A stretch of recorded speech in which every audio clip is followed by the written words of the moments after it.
Welcome back, ladies and gentlemen. You already know you're tuned into the Dirty 630 show. We are DocSports.com. I'm Griffin Murphy. Alongside me to my left or right is Nick Menken. Boys are back in action. And you know what? Yesterday, after finishing our show, so we told you guys we are going to be giving you guys our other parlay system starting today. Well, we finished up the show and realized there's only 4 MLB games today. Unreal. So put us in a little bit of a debacle today. I will tell you guys this right now. If you're already signed up for our free trial on the Dirty 630, texting the number 29022 extra, you guys would already see in our Dirty 630 system, we already had to trim the fat, considering the fact that there's only 4 games across the boards today, and I think 9 games in total. So there was just no value as far as putting an entire system together with the 12 selections that we use. So today we are going to cover the MLB card. You are tuned into the Dirty 630 Morning Lumber today. Going back, though, tomorrow's Friday, and we don't want to jump into this system with you guys. Obviously, it's a new system for your guys' understanding, so we don't want to throw this thing at you guys on a Friday and then not pick up until Monday. So today we're going to be covering the Morning Lumber. We're going to cover the baseball card. There's only 4 games today.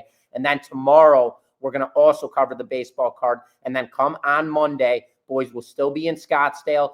But we will be giving you guys our other parlay system that's intertwined with the team totals, player props, full games, totals, everything. This parlay system has everything included. Nick and myself talked about it after the show, and we realized, you know what, we're still going to give you guys full games as well. We have intertwined. We have different systems. We have different algorithms that poise out different types of rankings and different types of metrics and statistics. So we're going to use all of our algorithms to make sure that we ensure you guys are absolute best bets and our absolute best service. But before we go any further, Nick, let them know what you got going on over at DocSports.com and how have the premiums been going as of late. Yeah, yesterday we were on a run on baseball, 7-3 in my last 10 cards. But yesterday I got absolutely wiped. 0-2, just a bad day. Every time I feel like we have good days stacking up, we throw out a top play and then boom, it comes right back down. Just haven't been good on the top plays here over the month of May, but we're looking to bounce back. Not on the diamond here tonight. I'm on the NHL and NBA side of things as well as the WNBA. We are passing today on the diamond, recouping, getting these algorithms back in secured, and just doing a couple little tweaks on the baseball diamond. We will come back strong here next week and this weekend, but just had a bad day. Looking to bounce back here tomorrow on the baseball diamond, but we got NHL and NBA. Griff, what do you got going on at the website today, and how was your performance yesterday?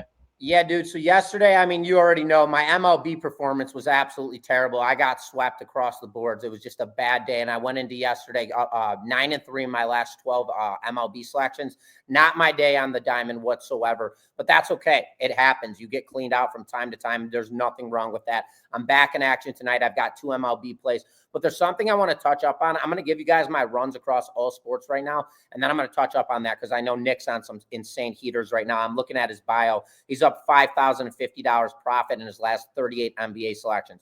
Something that I want to talk about, and Rafael Esparza pointed this out yesterday, and I've been wanting to talk about this for a long time, and it's everybody is so high and mighty on these top plays. If you guys go look at actual individual handicapper runs, right now, I'll just use myself as an example because I have not posted a top play graded 5.0 units or higher in literally 3 weeks. I think the last time I posted a top play was May 10th of this month. We're sitting at May 29th. I'm currently 51-28 when it comes to my prop plays for $706.60 profit.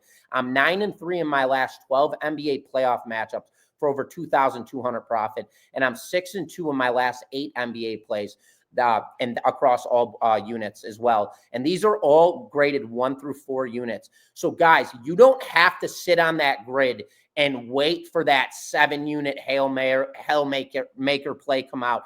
You can jump on a handicapper's 1 week pass, 1 month pass, and catch those insane hot runs. I mean, I'm on an insane run across all sports right now. I know Nick's hot as all hell across MLB. I think he said 7-3 in his last 10 cards. NBA, he's up $5,000 in his last 38 selections. These are including our top plays, but they're also not, and the majority of them are not graded 6.0 plus, 7.0 plus, 8.0 plus. The majority of these plays are all stacked up on runs. You guys are looking to accumulate wealth. This is how you do it. You play it consistently. You play the game every single day, and you follow specific handicappers. Grab their week pass, grab their month pass. Every single one of the handicappers over at DocSports.com is a professional risk management taker. So we understand how to keep ourselves balanced at all times, whether we're winning or losing. If we're losing, we make sure that we're not losing a lot when it comes to unit sizing, risk management. And when we're winning, we make sure we capitalize on that risk to reward to make sure we get the best bang for our buck. So right now, across all sports, I'm absolutely steamrolling. I'm not putting out top plays. I am not putting out a top play until the end of this month.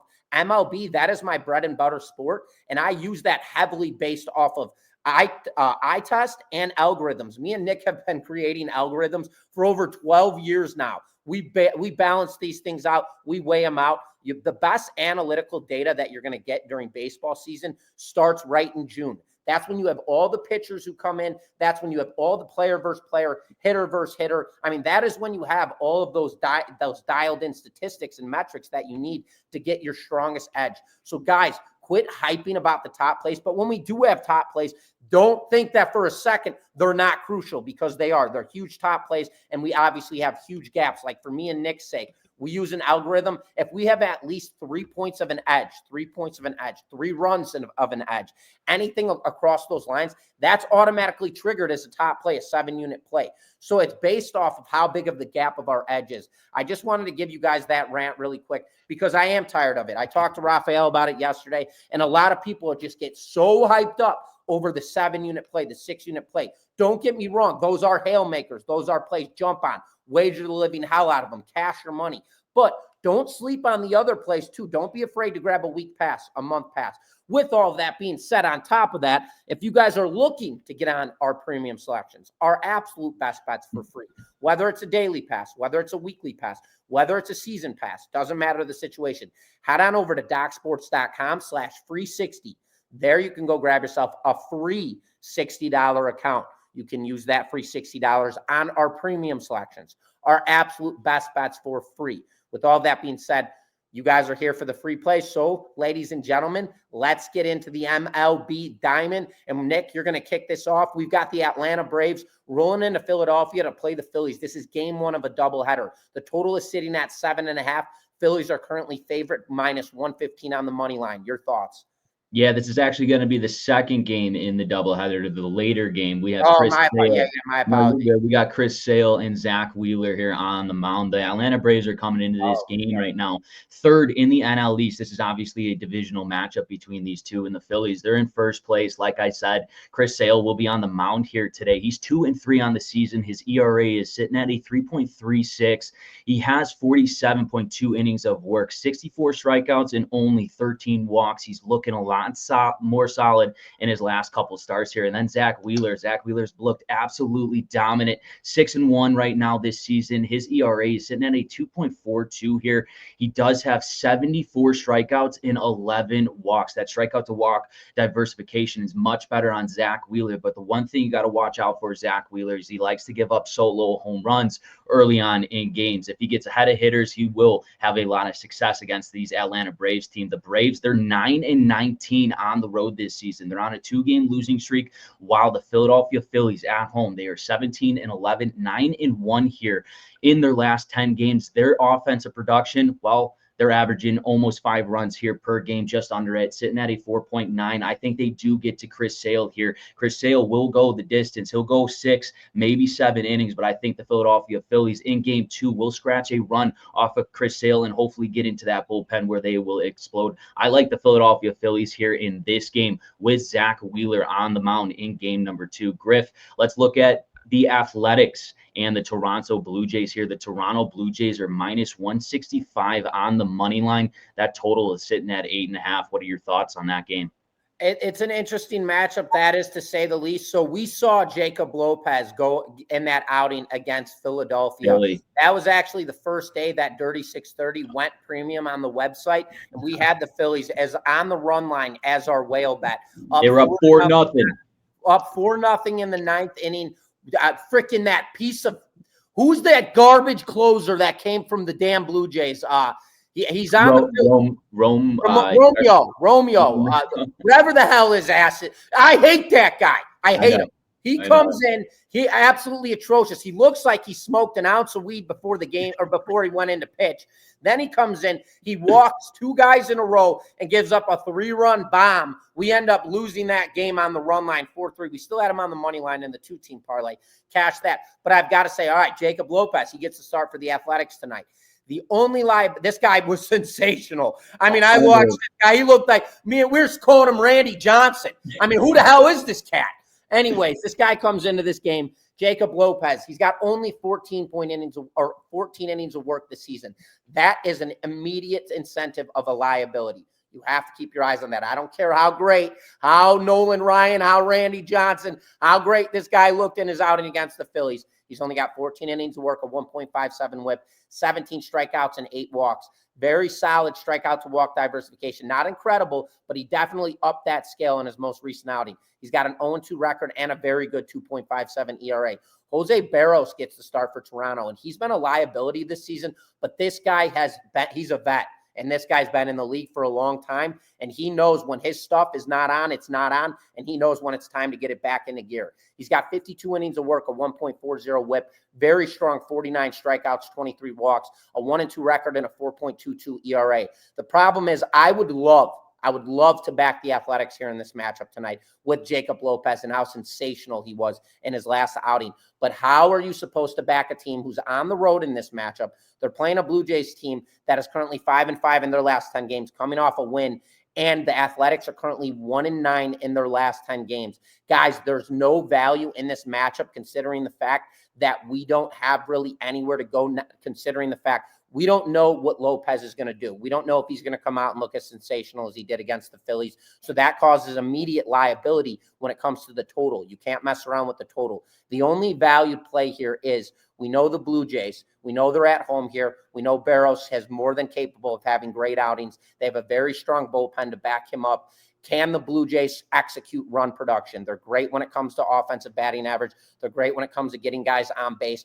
They fail when it comes to slugging percentage and home run percentage. Your best bet here is taking the Blue Jays on the run line. Obviously, that money line is chalked up at -165. If you want to throw them in a parlay on the money line, that would be your best bet. Otherwise, take them on the run line. Otherwise, this is an absolute no-bet game. That is my breakdown for you guys in this matchup. There's really not a ton of value here, but if you're going to go in this game, take the Blue Jays in a parlay on the money line. If you're going to take them straight up, play it very, very small and take them on the run line. But rolling into our next game, Nick, do you want to cover game 1 of the Atlanta Braves and Philadelphia Phillies? Yeah, I can. I was looking at the game are you going to cover? I could do that one. Which one are you going to rip up? I'm going to rip the Tampa Bay Rays and the Houston. So we got Tampa Bay Rays rolling into Houston to play the Astros. Astros -120 on the money line. Total sitting at 8.5 in this matchup. Your thoughts?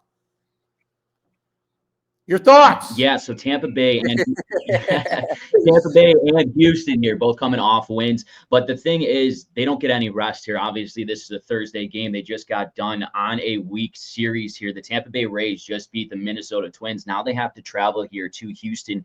Houston, on the other hand, they're on a 3-game winning streak, but they don't have to travel here. They're staying at home. They just dealt with the Athletics there as they are on a 4-game winning streak here. Not a 4-game winning streak. Houston, though, at home this season is 10-15, something they got to get better winning ball games here at home. While the Tampa Bay Rays this season, they are 10-8 on the road, 2 games here above 500. Both teams are 7-3 in their last 10 games. For the Tampa Bay Rays, they'll have Shane Baz on the mound. He is 4-3 this season. His ERA, though, is high, just under 5, sitting at a 4.94 here. He does have 52 strikeouts. He does have put down stuff here, but he has 22 walks on the season. He'll be matched up against Ryan Gusto.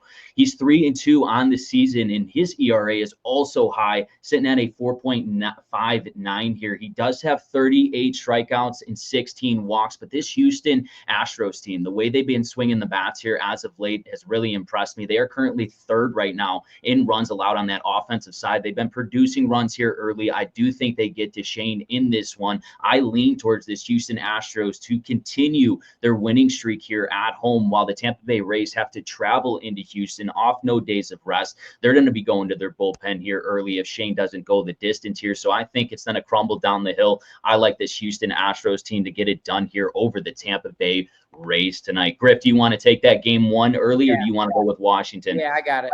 All right, we got the Atlanta Braves and the Philadelphia Phillies. Game one, we got the Phillies minus 160 here on the money line. The total sitting at 7.5. Griff, your thoughts on game one here? So interesting matchup. That's definitely for sure. And already I see Acuna will not be playing in game one of this doubleheader here. So that's already a massive dent in that Atlanta offense, and they've already been atrocious. AJ Smith-Schweier gets the start for Atlanta, and this guy's been very good. I'm saying his name wrong. I always do, and I don't care. I know the guy. He's been in the league for a very long time, and he's a very good pitcher. I butcher names all the time. It's all good. Yeah, he's got a 1.42 whip. 41 strikeouts and 20 walks. He has a solid strikeout to walk diversification. He does walk a lot of hitters, and walking a lot of hitters does account for a lot of runs. Keep your eyes on that. Sanchez gets a start for the Phillies, and this guy's just absolutely poised with dominance, and he's been so year in, year out with this team. He's got 43.1 innings of work, a 1.22 whip, dominant 52 strikeouts, 17 walks. He does not walk a lot of guys, and when his stuff is on, I mean, he paints corners, and he absolutely lights them up. Right now, this Atlanta team, they're 4-6 in their last 10 games on a 2-game losing streak. Then you got the Phillies at home in this one, 17-11 at home, 9-1 in their last 10 games, and coming off a win. I just can't back this Atlanta team just based off how brutal and how inconsistent their offense has been. Now Acuna on top of that being out in today's matchup for game one, not a chance. I'm back in Philly here. I know that chalk. It's a juicy this is another situation. Same type of situation as that Blue Jays game. You guys want to take, you know what? Here you go. Parlay the Blue Jays and the Phillies in a 2-team parlay, both on the money line. Boom. There we go. Parlay for you guys. Otherwise, if you want to go the other route with some value, take them both on the run line individual. That would be my free place for you guys. Rolling into our last game, we've got the Washington Nationals rolling into Seattle to play the Mariners. Total sitting at 7.5. Mariners minus 120 on the money line. Nick, your thoughts? Yeah, I'll get this really quick here, breakdown before this docs. We got to get going here. But really quick, ladies and gentlemen, the Washington Nationals, they just beat the Seattle Mariners 9-0 here. They got their best guy on the mound. That's Mackenzie Gore. On the season, though, he's 2-5. And what happens when Mackenzie Gore is on the mound is the Nationals lack in their run production. Every time, I don't know what it is, he pitches phenomenal. Just the offense can't get going. I think it's a bounce back game, especially after a deuce egg here with the Seattle Mariners. The way they've been playing, they're 16-12 here at home. They have a winning record at home. The Nationals are 7-3 in their last 10 games, playing good baseball. We'll see if they could get that run production. I don't think so. I think it's a bounce back game here for the Seattle Mariners over the Washington Nationals for today's game, ladies and gentlemen. All right, so there you guys have it. That is the MLB card for today. Don't worry, I just looked right now, and for May 30th, we've got a full MLB slate of cards, or a full slate of games. So we'll get you guys covered on the entire card tomorrow for the Morning Lumber, and then come back on Monday. We will be starting our newest addition to the parlay system. So you guys get fired up, get ready. Don't be mad at us. The boys aren't leaving you hanging. We got you guys rolling. Don't worry. But as always, we appreciate you guys continuously tuning into the Dirty 630 show. We are DocSports.com. I'm Griffin Murphy. Alongside me to my left or right is Nick Menken. Boys will be back in action again once today is Thursday, May 29th, 2025. We'll be back in action tomorrow, May 30th, Friday. So get ready. It's going to be a hell of a day, hell of a weekend, and let's cash some tickets. Best of luck to you guys. And as always, best bets.